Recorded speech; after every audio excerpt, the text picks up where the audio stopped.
7 cosas que nunca deberías dar a tus hijos después de jubilarte si quieres proteger tu paz interior. Hay cosas que se pueden dar sin pensar. Un consejo, una caricia, un plato de comida caliente. Pero cuando llegamos a la vejez, hay otras que no deberían entregarse tan fácilmente. Por mucho que amemos, la paz, la autonomía, el tiempo y la dignidad no son regalos, son pilares que hemos construido a lo largo de décadas. A veces con esfuerzo, a veces con lágrimas, siempre con amor, sin darnos cuenta. A menudo cedemos esas riquezas silenciosas a quienes más queremos, nuestros propios hijos. Lo hacemos por costumbre, por cariño, por la ilusión de seguir siendo útiles. Pero llega un momento en la vida en que proteger nuestra paz no es egoísmo, sino sabiduría. En esta reflexión, vamos a mirar de frente 7 cosas que jamás deberíamos entregar a nuestros hijos tras la jubilación. No porque no los amemos, sino porque amarnos también a nosotros mismos en este tramo tan íntimo de la existencia es un acto de justicia. Este mensaje no viene a sembrar distancia, sino a enseñarnos dónde colocar los límites sin romper los lazos. Acompáñame. No entregues el timón de tus decisiones financieras. A veces, lo más peligroso no es una tormenta que llega de golpe, sino una pequeña rendija por donde, poco a poco, se cuela el agua. Así ocurre cuando, sin darnos cuenta, entregamos a otros, aunque sean nuestros hijos, el control sobre nuestras decisiones económicas. Todo comienza con un gesto que parece inocente. Mamá, ¿quieres que te ayude con tus cuentas online? Papá, yo puedo hacer esa transferencia por ti. ¿Por qué no me das acceso a tu tarjeta para facilitar las cosas? Son frases que nacen de la cercanía, del afecto, de una aparente necesidad de simplificar. Pero lo que parece ayuda práctica puede convertirse, sin advertencia, en una cesión silenciosa del timón que conduce nuestra vida. Uno no necesita tener una gran fortuna para saber que el dinero no es solo dinero. Es autonomía, es la posibilidad de decidir, es el reflejo de décadas de trabajo, de ahorros hechos con cuidado, de renuncias asumidas por amor. Cuando cedemos el control de nuestras finanzas, también cedemos parte de nuestra voz, de nuestra libertad para decir sí o no. Es como permitir que alguien más conduzca nuestro barco, con las mejores intenciones, pero sin preguntarnos hacia dónde queremos ir. Recuerdo a un viejo amigo, Ramón, con quien solía jugar al dominó en la plaza del pueblo. Con más de 75 años, entregó el control de su cuenta bancaria a su hijo menor, solo para facilitar las cosas. Me dijo, al principio todo funcionó sin problema, pero pronto empezaron los gastos que él no había aprobado: una suscripción aquí, un electrodoméstico allá, y más tarde, una transferencia importante a nombre de su nieto mayor. Cuando quiso poner límites, ya era demasiado tarde. Me sentí como un invitado en mi propia vida. Me confesó una tarde, con los ojos húmedos y las manos vacías. Y no se trata de desconfiar, sino de proteger, de entender que una cosa es aceptar ayuda y otra, muy distinta, es renunciar al propio criterio. La diferencia entre me apoyas y decides por mí puede parecer pequeña, pero sus consecuencias son profundas. La ayuda no debería sustituir tu voz, sino fortalecerla. Tu dinero, por modesto que sea, te da derecho a elegir cómo quieres vivir tus últimos años, qué comer, dónde vivir, si quieres un jardín o prefieres viajar una vez al año. Hay quienes creen que, al llegar a cierta edad, uno ya no necesita decidir tanto, que lo mejor es dejar las decisiones importantes a los jóvenes. Pero no hay mayor error que ese, porque en la vejez, cada elección cuenta más, no porque valga más el dinero, sino porque vale más el tiempo. Y cada recurso, cada euro, cada decisión, está íntimamente ligado a la tranquilidad de tu alma. Si realmente necesitas apoyo, busca formas transparentes. Por ejemplo, puedes tener una cuenta conjunta con límites definidos. Puedes pedir que te ayuden a realizar trámites sin ceder la titularidad. Puedes hablar abiertamente sobre tus planes, pero asegurándote de que quien te escuche también respete tu voluntad. Y, sobre todo, si algo no te hace sentir cómodo, confía en tu intuición. Di lo que piensas, pide claridad, toma espacio para reflexionar, porque tu paz vale más que cualquier eficiencia digital o solución rápida. No estamos diciendo que no confíes en tus hijos, decimos que también confíes en ti. en tu historia, en tu juicio, en esa sabiduría que te ha sostenido hasta aquí. Nadie, ni siquiera aquellos que más te quieren, debe tener más poder que tú sobre lo que has construido durante toda una vida. A veces, la manera más sabia de cuidar a los tuyos es cuidarte primero a ti mismo, porque cuando tú estás en paz, puedes ofrecer amor sin resentimiento, apoyo sin vacío, cercanía sin dolor. Así que no entregues el timón. Si alguien te ama, respetará que seas tú quien elija hacia dónde quieres navegar. Tu casa no es solo ladrillos, es tu refugio interior. Una casa no es solo el lugar donde dormimos, es el lugar donde se escucha el eco de nuestros recuerdos, donde cada rincón guarda un gesto, una costumbre, una fotografía colgada con cariño. Es el espacio donde, incluso en silencio, todo nos reconoce: la silla que cruje al sentarnos, la luz que entra por la ventana a la hora del té, los pasos lentos por el pasillo que ya no necesitamos medir. Por eso, entregar la propiedad de esa casa, así sea con la mejor de las intenciones, puede ser más que un trámite legal, puede convertirse en una herida invisible. Muchos padres mayores creen que ceder su casa a los hijos en vida es un gesto de amor o previsión. Así evitarán problemas más adelante. Es para que no se metan los bancos. Lo hago para facilitarles las cosas, y aunque la intención puede ser noble, el efecto puede ser devastador. Porque una vez que entregas las llaves legales de tu hogar, ya no es enteramente tuyo.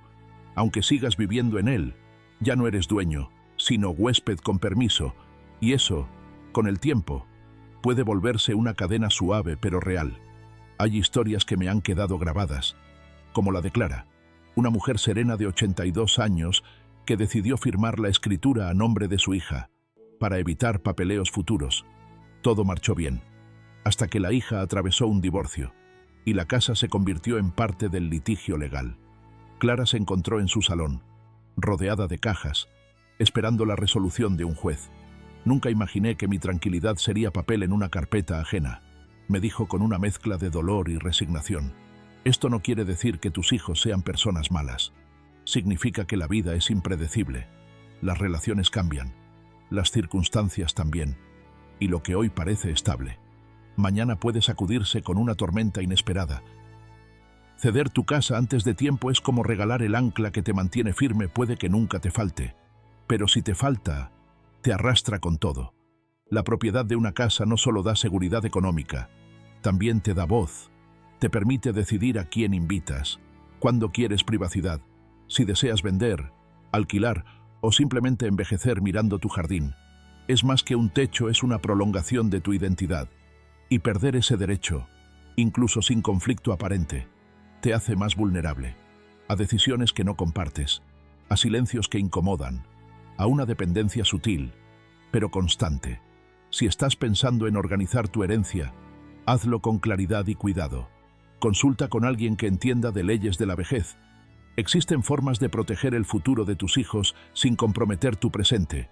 Por ejemplo, mediante fideicomisos, acuerdos condicionados o testamentos sólidos. Pero nunca te sientas obligado a regalar tu casa como prueba de amor. El amor no necesita escrituras. Lo que sí necesita es paz, y esa paz empieza por no ceder lo que te sostiene.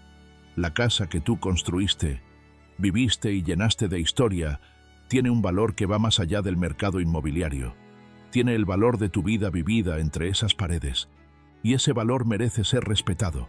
Si tus hijos te aman de verdad, entenderán que mantener esa propiedad en tus manos no es desconfianza, es respeto a tu libertad. El verdadero hogar no solo es donde vive el cuerpo, sino donde el alma puede descansar sin miedo. Y en la vejez, más que nunca, necesitas ese refugio intacto, sólido y tuyo. Tu tiempo no es infinito, protégelo como a un jardín sagrado. Cuando uno se jubila, hay algo que cambia de forma silenciosa pero profunda. El tiempo deja de estar atado al reloj de los demás. Ya no hay horarios de oficina, ni citas laborales, ni obligaciones impuestas por un jefe. En teoría, ese tiempo debería ser nuestro, por fin, pero en la práctica, muchos mayores descubren que su calendario se llena igual o incluso más, solo que ahora al servicio de otros. ¿Podrías ir a buscar a los niños al colegio? ¿Me cuidas al bebé mientras voy a hacer unas gestiones? Puedes venir el lunes, el martes y también el viernes. Las peticiones llegan envueltas en afecto y confianza, pero también cargadas de una expectativa silenciosa, la de que uno siempre estará disponible. Porque claro, ya no trabajas, tienes todo el día, estás en casa, y así, lo que comenzó como un gesto de amor se convierte en una rutina agotadora. El paseo matinal desaparece. El café con las amigas se pospone una y otra vez. Las tardes tranquilas se sustituyen por tareas ajenas. El tiempo, ese bien que parecía haberse liberado, se vuelve una red invisible de compromisos que no escogiste del todo. Recuerdo el caso de Anselmo, un antiguo bibliotecario de 79 años que me contaba cómo sus días se parecían demasiado a los de su juventud. Solo que ahora no cobro y me canso más, decía con una media sonrisa. Su hija contaba con él para todo: llevar a los niños al médico, hacer la compra, incluso arreglar las cortinas. Lo hago por amor, repetía, pero también confesaba que se sentía invisible, como si su tiempo no valiera, como si fuera una reserva infinita de disponibilidad. Y no lo es. El tiempo, en la vejez, no se mide solo en horas, se mide en energía, en claridad mental, en espacio emocional. Cada día es más precioso, más frágil, más limitado, y por eso, más digno de ser protegido. Tener tiempo no significa estar siempre disponible. Significa tener la libertad de decidir qué hacer con ese tiempo, leer sin prisa, pasear cuando el sol calienta suave, escuchar música sin distracciones, dormir una siesta sin culpa. Ese es el lujo que muchos no se permiten por miedo a decir no. Pero decir no no es rechazar a los que amamos, es decir sí a nosotros mismos. Es trazar una línea que no rompe vínculos, sino que los ordena. Una línea que dice: estoy aquí, te quiero, pero también tengo derecho a cuidarme, a descansar, a vivir mis propias horas. Poner límites no te hace egoísta, te hace consciente, te hace justo contigo, porque si das todo tu tiempo a otros, ¿quién te lo devolverá? Y si vives para sostener agendas ajenas, ¿quién cuida de la tuya? El tiempo del jubilado no es un regalo gratuito, es un tesoro acumulado tras décadas de esfuerzo. Y como todo tesoro, merece vigilancia, merece respeto, merece florecer sin ser constantemente deshojado. Así que, si algún día te sientes culpable por decir hoy no puedo, recuerda esto: el jardín de tu tiempo es sagrado, y nadie, ni siquiera los que más quieres, tiene derecho a pisarlo sin tu permiso. No conviertas tu corazón en un consultorio emocional permanente.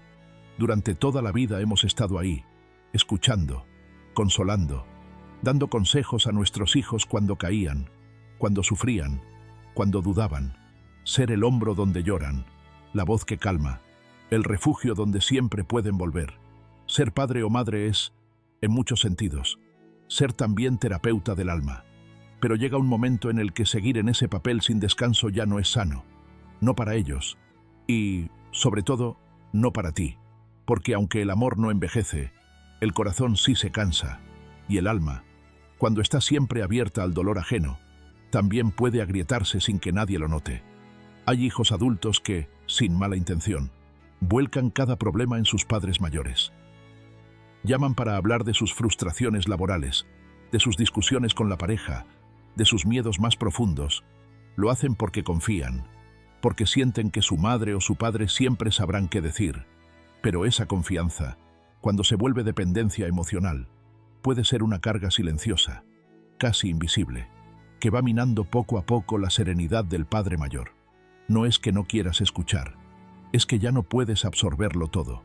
Ya no tienes la misma capacidad de sostener los miedos ajenos sin que los tuyos se despierten. Ya no duermes igual si te acuestas con la angustia de otro resonando en tu pecho. Y sobre todo, ya no tienes el deber de arreglar el mundo de nadie, ni siquiera el de tus hijos. Conocí a Teresa, una mujer de 80 años que recibía llamadas diarias de su hija mayor. Cada conversación comenzaba con un mamá, necesito desahogarme, y terminaba con un nudo en el estómago de Teresa. Ella cuelga y se siente mejor, me decía, pero yo me quedo con todo lo que me contó flotando en la cabeza durante horas. Ser escuchado es un acto de amor, pero ser usado como único espacio emocional puede convertirse en una forma de desgaste. El cariño no debe confundirse con el deber de cargar. Y amar no significa vaciarse. Estás en una etapa de la vida en la que también necesitas silencio, ligereza, espacios propios para llorar lo tuyo, reír lo tuyo y simplemente respirar sin tensiones ajenas. Por eso, está bien si a veces dices, te escucho, pero esta vez no tengo fuerzas para aconsejarte. O incluso, quizás podrías hablar con un profesional, alguien que te acompañe mejor en eso. Eso no es desamor, es amor con límites, es cuidarte mientras sigues estando presente. El corazón no tiene que estar siempre abierto, no tiene que ser sala de urgencias emocional para todos. Puede cerrar la puerta un rato para volver a latir con más fuerza, más calma, más plenitud. Y si tus hijos no lo entienden de inmediato, no importa, algún día lo entenderán, porque también ellos envejecerán y descubrirán que, a veces, lo más difícil no es no tener a quien amar, sino no saber cómo amarse a uno mismo sin dejar de lado a los demás. Tú no eres una esponja emocional, eres una persona que también necesita consuelo, ligereza y alegría. No olvides que proteger tu serenidad es también un acto de generosidad, porque cuando estás en paz, puedes ofrecer amor verdadero, sin agotarte por dentro. Los nietos son bendición, pero no tu segunda paternidad. Hay amores que llegan como un regalo inesperado, suave y luminoso. Así suelen llegar los nietos como una caricia nueva para un corazón que ya creyó haber vivido todo. Nos hacen reír con sus ocurrencias, nos devuelven la ternura con sus abrazos y despiertan en nosotros una paciencia distinta, menos severa que la que tuvimos con nuestros propios hijos. Pero entre el cariño y la responsabilidad hay una línea muy delgada, y cruzarla puede significar perder el equilibrio justo que uno ha tardado décadas en construir. Muchos abuelos cuidan de sus nietos por amor, por ayuda, por necesidad familiar, unas horas al día, algunos días a la semana. Y eso, cuando es elegido libremente y dentro de los propios límites, puede ser fuente de gozo. Pero cuando ese cuidado se convierte en una obligación no dicha, en un reemplazo silencioso de los padres, en un compromiso que no tiene fin, entonces deja de ser ternura y se transforma en carga. Solo será este verano, le dijeron a Carmen, una mujer de 74 años. Su hija necesitaba trabajar, y ella, con gusto, aceptó cuidar al nieto de 3 años. Pero el verano pasó, luego vino el otoño, y después, el invierno. Sin darse cuenta, estaba preparando meriendas cada mañana, apagando la televisión infantil por las noches y repitiendo rutinas que creía haber dejado atrás. Le quiero con el alma, me dijo, pero hay días en que me levanto con las rodillas rígidas y el alma cansada. Criar a un niño es un trabajo inmenso. Requiere energía, constancia, paciencia, y aunque el corazón lo haga con gusto, el cuerpo tiene sus límites. A los 70, 80 años, el descanso ya no es un lujo, es una necesidad física. El silencio ya no es aburrimiento, es medicina. El tiempo a solas ya no es egoísmo, es respiración. Cuidar a un nieto no debería ser una repetición de la paternidad anterior, porque esa etapa ya se vivió, con sus desvelos, con su esfuerzo, con sus sacrificios. Lo que toca ahora es una presencia amorosa, no una responsabilidad total. Es ofrecer guía, cariño, historias, no mochilas y carreras al médico. Y si tu hijo o hija realmente necesita ayuda porque la vida se ha complicado, porque no hay recursos, porque están solos, también está bien estar ahí, pero desde la honestidad, desde los acuerdos claros, desde la posibilidad real de compartir el peso, no de cargarlo solo. Es legítimo decir, puedo cuidar 2 tardes a la semana, pero necesito el resto para mí. O, estoy aquí, pero no puedo ser el único sostén de esta situación. No es frialdad, es sensatez. Es poner los pies en la tierra para que el corazón no se derrumbe. Los nietos, cuando se crían con abuelos que están en paz, crecen con raíces sanas, pero cuando se crían con abuelos agotados, culpables o resentidos, reciben sin querer una carga que no les corresponde. Por eso, cuidar de ti es también cuidar de ellos. La vejez no está hecha para volver a empezar de cero, sino para disfrutar con calma lo que sembraste. Y amar a tus nietos no implica olvidarte de ti. Al contrario, cuando te amas, les enseñas con el ejemplo más poderoso que existe. Tu colchón de ahorros no es un salvavidas ajeno.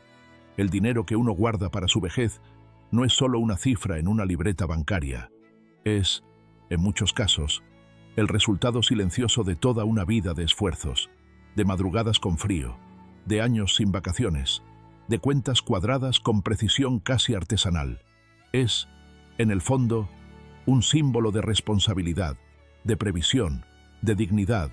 Por eso, cuando alguien, aunque sea tu propio hijo, acude a ti en busca de ayuda económica, la tentación de decir sí es inmensa, pero también puede ser profundamente arriesgada. No son pocas las historias de padres mayores que, con el corazón en la mano, entregan parte o todo de sus ahorros para salvar a un hijo de una deuda, de un mal negocio, de una ruptura, de una urgencia, y lo hacen sin pensarlo dos veces, creyendo que el amor lo justifica todo. Pero el problema no es la intención. El problema es que el dinero que se va rara vez regresa, y la vejez no siempre permite volver a empezar. Lo que uno da a los 30 se puede recuperar, lo que se entrega a los 70, casi nunca. Recuerdo a Julián, un hombre de 81 años que decidió pagar las deudas de su hija mayor tras un fracaso empresarial. Solo eran unos miles, decía al principio. Luego fueron más y más. Cuando quiso detenerse, ya había vaciado gran parte de su fondo de emergencia. Un día, tras una revisión médica costosa, me dijo: «Lo que más me duele no es haber dado el dinero, es no saber si ahora podré cuidarme como merezco». Y es que la preocupación económica, en la vejez, pesa el doble, porque no solo angustia, también enferma, quita el sueño, enturbia la mente, genera ansiedad. Y cuando uno vive con la duda de si podrá afrontar un tratamiento, pagar una residencia, costear un medicamento, se pierde algo más que estabilidad, se pierde la paz.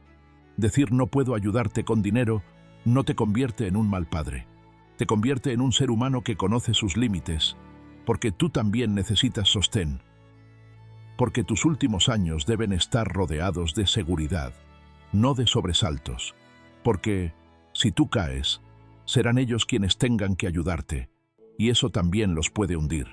Si decides ayudar, que sea con claridad, define cuánto puedes ofrecer sin comprometerte. Escríbelo si es necesario. Establece un principio y un final, y sobre todo que no te dé vergüenza poner límites. Tu amor no se mide en billetes, tu valor no está en lo que das, sino en lo que has sido, en lo que sigues siendo. Tus ahorros no son un salvavidas ajeno, son tu barca, y en esta etapa de la vida necesitas remar con calma, sin miedo a que el mar cambie de repente. Piensa en ti no como en alguien egoísta, sino como en alguien que aún tiene proyectos, que quiere vivir con dignidad, que quiere invitar un café, hacer un pequeño viaje, o simplemente mirar el cielo sin pensar en facturas. Cuidar tu economía no es avaricia, es respeto, y si tus hijos te aman, lo comprenderán. Las decisiones de tu vida aún te pertenecen. Hay una creencia que se desliza suavemente en la mente de muchos adultos jóvenes, que cuando sus padres se hacen mayores, deben tomar decisiones por ellos para su bien, y puede que lo hagan con amor, con preocupación genuina, con la intención de proteger, pero entre cuidar y decidir por el otro hay una diferencia que, si no se respeta, puede convertirse en una forma sutil de desposesión. Deberías mudarte más cerca de nosotros. No deberías conducir más. Creo que deberías vender esa casa tan grande. Ya no necesitas tantas cosas. Son frases que llegan disfrazadas de cuidado, pero que a veces suenan como órdenes disfrazadas. Y uno, por no generar conflicto, por no parecer obstinado, por seguir sintiéndose útil, acepta, cede, se adapta, hasta que un día se mira al espejo y no reconoce la vida que está viviendo. La vejez no es un borrón, no anula la historia vivida, ni las preferencias, ni los vínculos, ni las raíces. Al contrario, es precisamente en esta etapa cuando más sentido cobra tener el control de lo propio, elegir dónde y cómo vivir, decidir con quién pasar el tiempo, saber decir no quiero eso, esto sí me hace bien o aún no es el momento. Conocí a Elvira, una mujer de 78 años que se dejó convencer por su familia para mudarse a otra ciudad. Te vendrá bien, le dijeron, tendrás ayuda. estarás más acompañada. Y sí, estaba cerca de sus hijos, pero también estaba lejos de sus amigas, de su iglesia, de su parque, de su farmacia de confianza. Me siento exiliada de mí misma, me dijo una tarde. Y esa frase me atravesó el alma, porque no se trata de ser tercos, sino de ser fieles, fieles a lo que uno ha construido, fieles a lo que uno necesita para sentirse en casa, donde sea que esté. La autonomía no tiene edad, la dignidad no se jubila, y el derecho a decidir por uno mismo no debería extinguirse con las canas. Se puede escuchar con apertura, considerar opciones, hablar con respeto. Pero al final, la decisión debe nacer de dentro, no imponerse desde fuera. Tal vez no tengas la misma energía de antes, tal vez necesites apoyo en ciertas tareas, pero eso no significa que alguien más tenga que planear tu vida como si tú ya no supieras qué hacer con ella. Habla, pregunta, informa, pero no entregues el timón. Si alguien propone un cambio, que lo haga como sugerencia, no como mandato. Y si te sientes incómodo, dilo. Tienes todo el derecho, porque tu vida, aunque esté entrando en su capítulo final, sigue siendo tuya. Y cada elección que tomes hoy será la que determine cómo se escribe esa última parte del libro. Una vejez vivida con decisión propia no es más difícil, es más plena, porque no hay mayor tranquilidad que saber que sigues eligiendo tu camino. Aunque sea corto, aunque sea lento, aunque a veces tengas que detenerte, y quien de verdad te quiere, te querrá libre. Llegar a la vejez no es llegar al final, sino al umbral de una etapa donde la vida, por fin, puede hablar en voz baja, donde ya no se corre, donde el alma pide otra música, otro ritmo, otro tipo de valor, no el valor de conquistar el mundo, sino el de conservar lo que de verdad importa: la paz, la dignidad, el propio centro. Y esa paz, tan silenciosa como preciosa, se construye no solo con lo que uno acepta, sino también con lo que uno se niega a entregar. Decir esto no lo doy no es dureza, es cuidado, es sabiduría ganada con los años, es entender que hay amores que protegen y hay otros que consumen sin querer, y que uno también merece amor que sostenga, que respete, que no invada. No se trata de cerrar el corazón, sino de abrirlo con conciencia, de decir: hasta aquí puedo, esto sí lo comparto, esto es mío y me hace bien conservarlo. Porque cuando tú estás en paz contigo, también puedes dar sin miedo, sin resentimiento, sin vacío. Cada uno de los 7 puntos que hemos recorrido no es una barrera, es un puente hacia un tipo de libertad que solo los años permiten entender. La libertad de vivir tus días como tú los sientas, la libertad de no tener que demostrar nada a nadie, la libertad de no ser útil, sino simplemente ser. Así que si hoy te sentiste reflejado, si alguna parte de esta conversación tocó tu historia, guárdala, hazla tuya, escríbela en tu alma como una promesa: me voy a cuidar, porque todavía valgo, porque todavía importo, porque aún tengo derecho a vivir a mi manera. Este no es el último capítulo de tu vida, es la primera página de la versión más sabia y serena de ti mismo. Gracias por haber llegado hasta aquí. Si deseas, deja en los comentarios aquello que más resonó contigo, o simplemente quédate en silencio, con el corazón lleno. Nos volveremos a encontrar, en otra tarde tranquila, para seguir hablando de la vida, como hacen los que saben mirar despacio.